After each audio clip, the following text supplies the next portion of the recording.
Bienvenue sur ma chaîne YouTube, moi c'est Zoroth et aujourd'hui je vais vous présenter comment utiliser la Gelly Plate.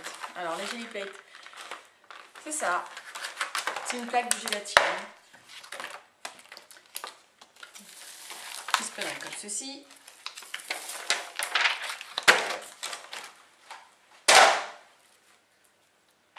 Et voilà, donc vous voyez c'est quelque chose de mou sur lequel on peut appliquer des peintures, des pochoirs, des tampons, et pour faire des impressions qu'on appelle monotypes. Monotype, pourquoi? Parce que chaque impression est unique. Je vous montre par exemple des exemples. Donc là, moi je travaille là aujourd'hui avec des feuilles, des branches, pour faire des impressions végétales. Et ce qui est intéressant avec les plantes, c'est qu'on peut voir des nervures, des choses comme ça, des détails qui apparaissent. Donc là, ça c'est un premier tirage, avec un négatif des feuilles. Et ensuite, je vous montre un exemple de second tirage avec la peinture qui reste emprisonnée sous les feuilles. Voilà, on voit bien tous les détails des nervures et ça fait un très joli rendu. Donc là, c'est cette technique-là que je vous montre aujourd'hui. Donc, on utilise de la peinture acrylique, en tout cas c'est ce que j'utilise là.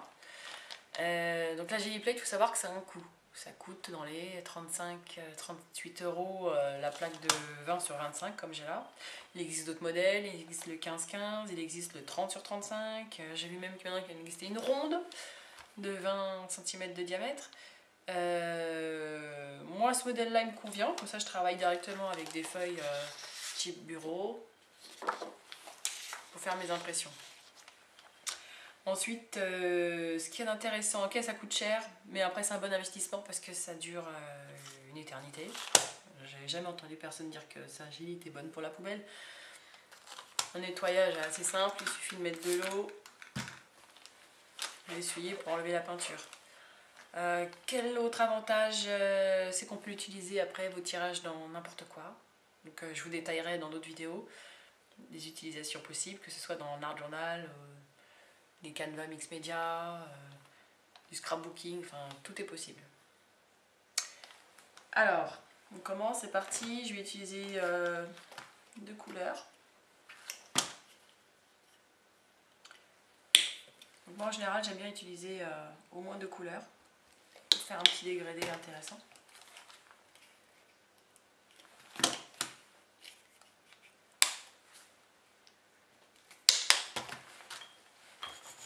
Avec des couleurs assez pétillantes. Alors on n'est pas obligé de faire une grosse application épaisse qui va dans tous les coins. Moi j'aime bien faire des choses un peu à l'arrache. C'est bon ensemble. Voilà. Ensuite, donc je vais prendre des branches.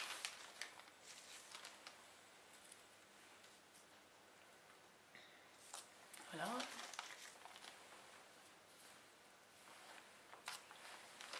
Qu'est-ce que j'ai d'autre en stock?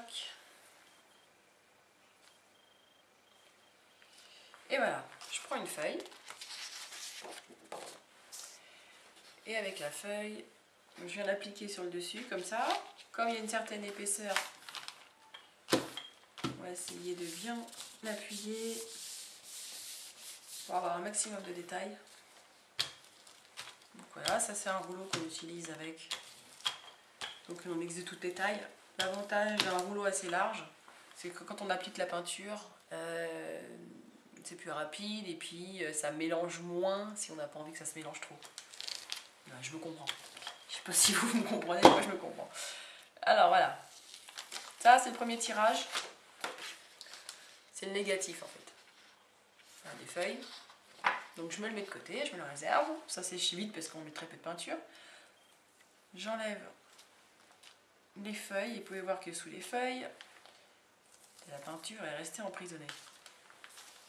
Voilà, c'est beau ce que je. Donc je prends une feuille, j'applique. Et donc ça c'est le deuxième tirage. Le premier est sympa parce qu'il est très coloré, on peut s'en servir de base. Et le deuxième est plus intéressant parce que il est plus subtil et on voit vraiment des détails plus fins. Voilà. On voit vraiment les nervures. Voilà, après, donc ça c'est des tirages simples, et après on peut s'amuser à superposer des tirages. Donc là, normalement je pourrais nettoyer, mettre un petit coup d'eau et essuyer, mais il me reste encore un petit peu de traces sur ma plaque, et moi j'aime bien la garder. Parce qu'elle peut apparaître ailleurs après, sur une autre création. Donc là voilà, je vais mettre du rose.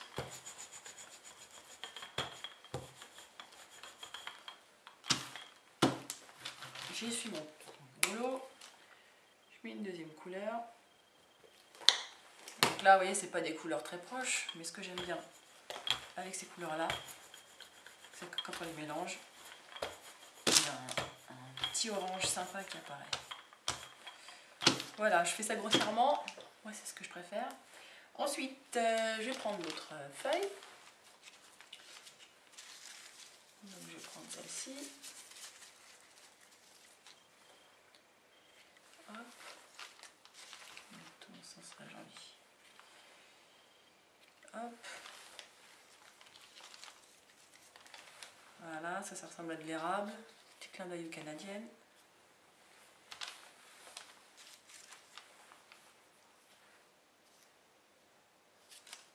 Et voilà. Je prends une feuille et je fais mon premier tirage.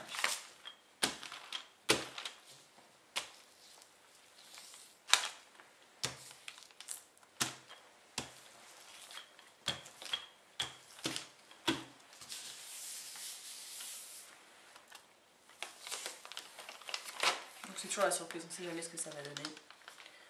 Donc voilà, et donc effectivement j'ai bien fait de ne pas nettoyer ma plaque tout à l'heure parce que j'ai d'anciennes feuilles qui apparaissent. C'est assez subtil, je ne sais pas si vous voyez bien. Voilà, ça c'est le négatif. Et là, je vais prendre le second tirage. Et je ne vais pas forcément utiliser une feuille blanche, je peux utiliser un autre ancien tirage pour superposer.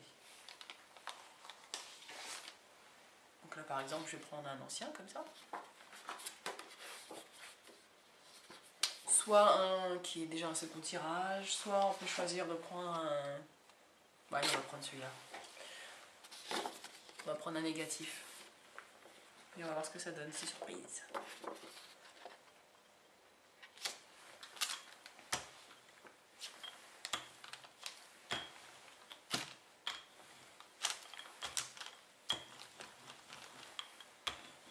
Voilà, j'appuie bien pour bien récupérer tout.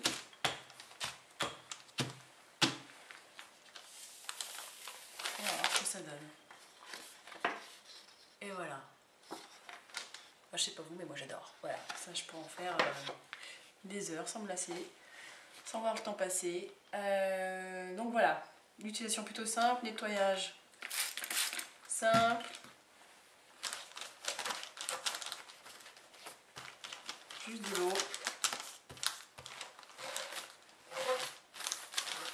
Et voilà, la plaque est prête à être rangée. Le rouleau c'est pareil, un coup sous le robinet et ça est bon. Voilà, je sais pas ce que vous en pensez, si ça vous a plu, si ça vous convainc. Dans d'autres vidéos, je vais vous montrer un petit peu maintenant comment utiliser tous les tirages. Donc là, je vous montre des exemples. Donc ça, c'est celui qu'on a vu ensemble. Ça, c'est dans d'autres que j'en ai fait précédemment. Voilà. Celui qu'on vient de faire. Le second tirage. Celui-là, vous l'avez peut-être pas vu. Voilà. Voilà. Voilà. Voilà. Et j'en ai un dernier qui est un peu loin. Celui-ci. Voilà. Donc, je les mettrai sur mon blog. Donc voilà, vous pouvez me suivre sur mon Facebook, TheRobCraft, vous pouvez me suivre sur Instagram aussi, là, ma chaîne YouTube, comme vous êtes là, et puis mon blog processuscreatif.com, et je vous montrerai un tas d'autres idées. Voilà, je vous remercie, à bientôt, au revoir.